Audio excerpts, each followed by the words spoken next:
Baghdad کا شاہی دربار، سنہری دیواریں، قیمتی قالین اور خاموشی۔ ایک طرف خلیفہ المامون، دنیا کی سب سے طاقتور سلطنت کا حکمران، دوسری طرف امام احمد بن حنبل، ایک سادہ غریب عالم دین۔ درمیان میں ایک سوال جس کا جواب خون سے لکھا جانے والا ہے۔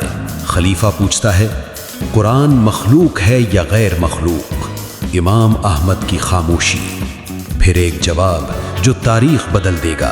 یہ کہانی صرف دو آدمیوں کی نہیں، یہ علم اور طاقت کی جنگ ہے، عقیدے اور سیاست کا ٹکراؤ ہے، اور سب سے بڑھ کر یہ حق پر ڈٹے رہنے کی قیمت کی داستان ہے۔ کیا امام احمد خلیفہ کے سامنے جھک جائیں گے یا تاریخ ایک نیا باب لکھے گی؟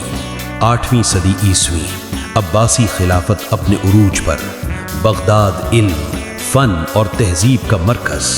بیت الحکمہ میں یونانی کتب کے ترجمے ہو رہے ہیں، فلسفہ، منطق اور عقل کو بلند مقام دیا جا رہا ہے۔ اور پھر ایک نظریہ پیدا ہوتا ہے، معتزلہ۔ یہ وہ لوگ تھے جو عقل کو نقل سے اوپر رکھتے تھے۔ انہوں نے کہا، قرآن اللہ کا کلام ضرور ہے، لیکن یہ مخلوق ہے، قدیم نہیں۔ یہ ایک عقیدے کا سوال تھا، لیکن جب حکومت اسے سیاسی ہتھیار بنا لے تو فتنہ بن جاتا ہے۔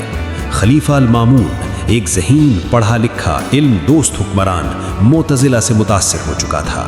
اس نے فیصلہ کیا، یہ عقیدہ پوری سلطنت میں لاگو ہوگا، جو انکار کرے سزا پائے گا۔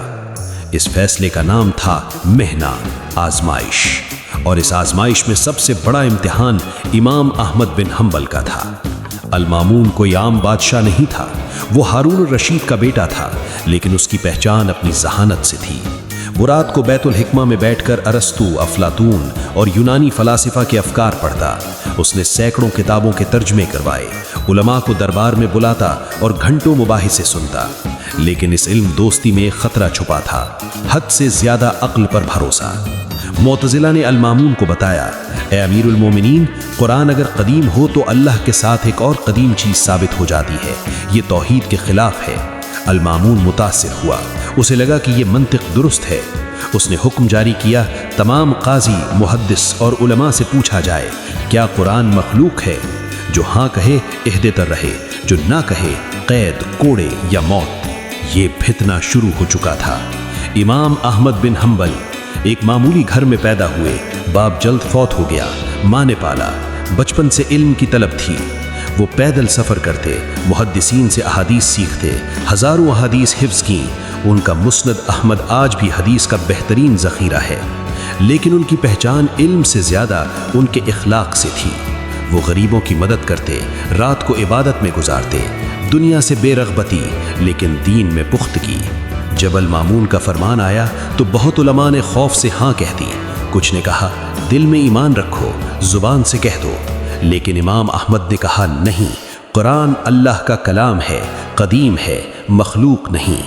یہ جواب ان کی زندگی بدل دینے والا تھا۔ سنہ 218 ہجری، بغداد کی گلیوں میں افواہیں، امام احمد کو گرفتار کر لیا گیا ہے، انہیں زنجیروں میں جکڑا گیا، پاؤں میں بیڑیاں ڈالی گئیں، اور پھر ایک طویل اور تکلیف دہ سفر شروع ہوا طرطوس کی طرف، جہاں المامون اپنی فوج کے ساتھ تھا۔ راستے میں پہرے دار انہیں دھمکاتے، خلیفہ تمہیں قتل کر دے گا۔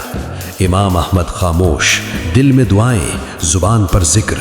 ایک رات ایک پہرے دار نے کہا، اے امام، آپ کیوں اپنی جان خطرے میں ڈال رہے ہیں؟ بس زبان سے کہہ دیں، دل میں جو چاہے رکھیں۔ امام احمد نے جواب دیا، اگر میں جھک گیا تو لاکھوں مسلمان بھٹک جائیں گے، میرا جھکنا امت کی گمراہی ہے۔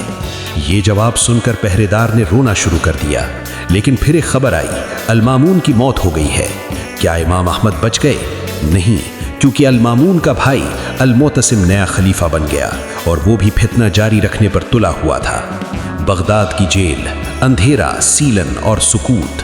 امام احمد کو دربار میں لایا گیا، خلیفہ المعتصم تخت پر، اطراف میں درباری، معتزلہ علماء اور جلاد۔ سوال پھر پوچھا گیا، کیا قرآن مخلوق ہے؟ امام احمد، نہیں، قرآن اللہ کا کلام ہے، غیر مخلوق۔ خلیفہ نے حکم دیا، کوڑے لگاؤ۔ پہلا کوڑا، جسم پر لکیر، خون کا دھارا۔ دوسرا، تیسرا، 10واں۔ امام احمد بے ہوش ہونے کے قریب، لیکن زبان پر اللہ کا کلام مخلوق نہیں۔ 30 کوڑے،